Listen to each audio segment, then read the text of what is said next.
Hello, I'm Steve with Fitness for 5 and Fitness for 10. We are here again with our weekly interview and discussion with Dr. Nario. As you know, Dr. Nario is with Biointegrative Health Center in Reno, Nevada. You can look them up online and see what kind of treatments and all kinds of cool stuff that they do. So, hello, doctor. Hi, Steve. Thank you for the invite again. Okay, so let's talk about human growth hormone today, HGH. So, you hear a lot about this, athletes and bodybuilders and uh, runners. It could be anybody. So, and it's the fountain of youth, supposedly. So, what is human growth hormone? So, Steve, you're right when you mentioned about the fountain of youth. So, the anti-aging world is going crazy about growth hormone. The thing there is, um, people are so afraid of aging that they definitely saw something about growth hormone, and everybody's running away from the Green Reaper as if aging is like that. Though there is truth behind the fad. Benefits of growth hormones can be what? More energy, mind sharpness, more muscle mass, basically being young again. And let us explore today what growth hormone really has to offer us. The thing here is growth hormone is most abundant in what we call in the brain, which is specifically the pituitary gland. And this is the part of the brain that creates hormones for us. And in children, this is something that's very important for their growth. That's why when your mom told you, hey, sleep early at night or take some naps during the day, that's when growth hormone spurts up in order for our bones to get longer, our muscles to get bigger when we were children. And that's why the disease of growth hormone deficiency are always found in the children, and they unfortunately get injections because they lack the hormone, and you would see them very small, very frail, and that's how it looks like when you don't have the hormone in your system. And that's why growth hormone is used by every organ in our system. Our system majority would be muscles, fat, the liver, heart, kidneys, and brain, and even the pancreas. For adults, it is being used not for that reason, but for the reason of regulation and maintaining these tissues and organs. So the fad started during 1990, and this actually appeared in the article in the New England Journal of Medicine by Rudman. That's when they saw the HGH improve muscle tone and body composition of 12 older men, and thus the word that you used a while ago, the new fountain of youth, as if we found gold. But did we? Okay, so you said something there that's very interesting. You said sleep and naps. So naps, so can you tell my wife that I should be taking a nice long nap every afternoon next time you see her?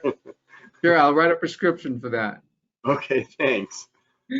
Okay, so is there really a correlation between this with HGH and anti-aging? What, what do you say? That's a good question, Steve. The relationship of aging, let's put it in that aspect, in growth hormone is growth hormone declines in production as we age, like many hormones, not only just growth hormones. This is part of normal aging, and you would see my hand here, and my it's like making a cross, basically. That's when the age increases and the other path goes down, meaning growth hormone goes down, age goes up. That's how I want everybody to imagine how growth hormone progresses. And HGH is becoming, as I mentioned, a popular anti-aging supplement for, again, the same reasons I mentioned a while ago: muscle mass, bone density, lowers body fat, cholesterols are getting improved with better cardiovascular health, brain, memory, and mood are improved. But here's the truth behind this.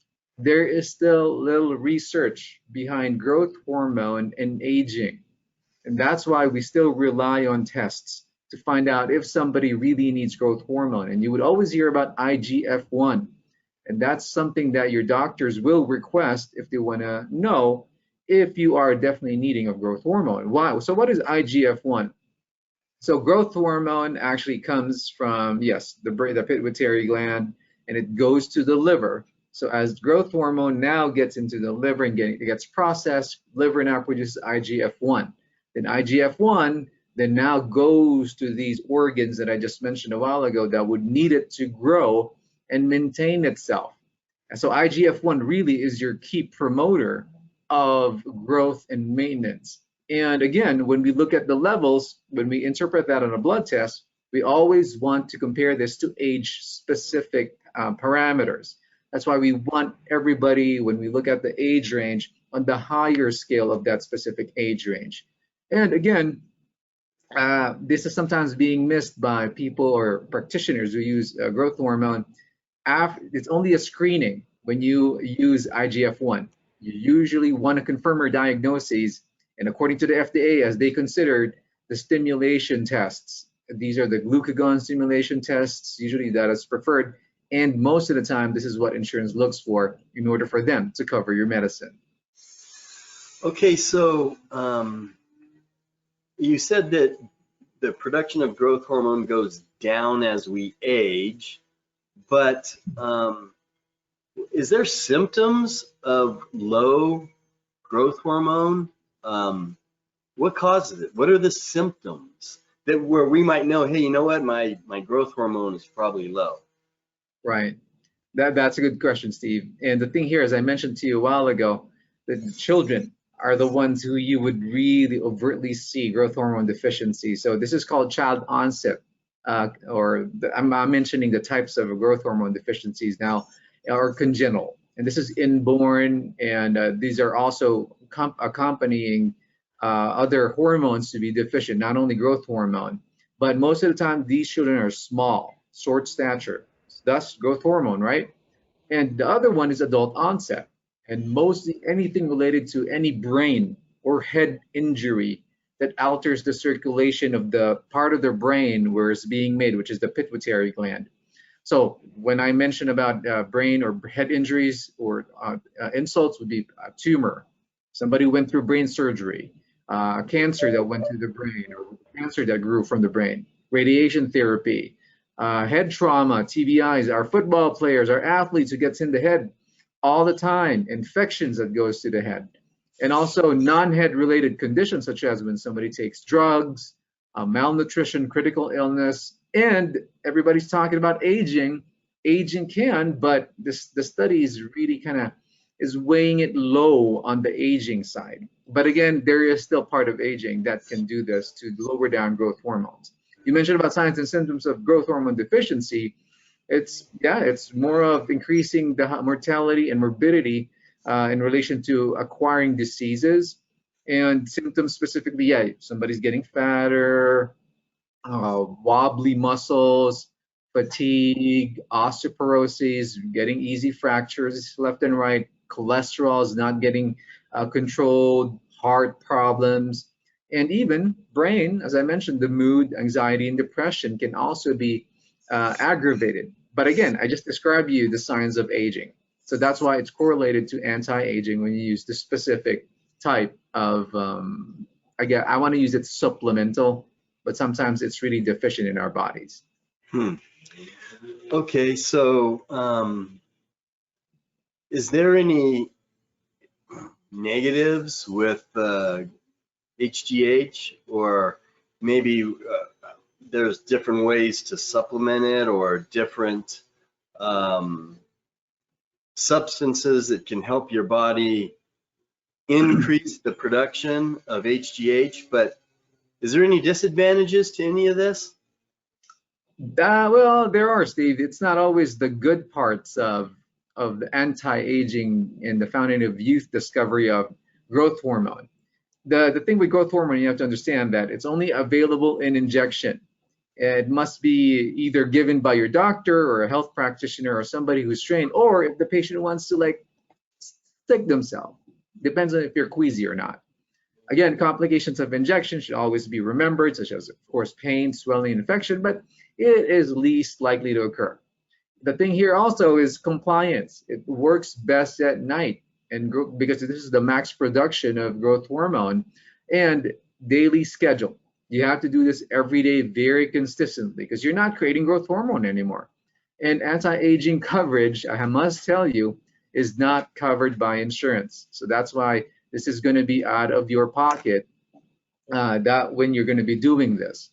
The thing here is when I say out of pocket, it's almost $250 a month for you to be using growth hormone. So yes, is it for the rich? Maybe. And the side effects of growth hormone can be serious if not being monitored by a medical professional with you. This includes if you overuse it, diabetes can occur, swelling, high blood pressure, and even heart failure, and inflammation also, such as joint pains and even carpal tunnel syndrome. And if somebody actually has cancer, this can aggravate cancer. And again, this is very debatable. There's some literature it would say yes, some no, but on the side of caution, if somebody has this type of condition, cancer or malignancy, growth hormone should be halted. Well, I know that it's really important to have your hormones right. You know, men don't want to have you don't want your testosterone to be low. You don't want your growth hormone to be low because it's unhealthy, but you don't want it to be too high either. But so what are the different ways if we find someone gets tested and they find that their HGH, IGF-1 is low, let's say it's low, what are the options? What can you do? Number one, yeah, so these are things now that we discuss with patients, Steve, in a very intricate way, because now, yeah, I have the problem. What's the solution? The thing here is, one, everybody's concerned about, I just mentioned to you about the price of it. That's why they want insurance to cover for it. Most of the time, we need to have tests to show to insurance. And again, as I mentioned to you, anti-aging is not used or approved by the FDA. And most of the time, you can only get your growth hormone, let's say if they are getting used for anti-aging, through a compounding pharmacy.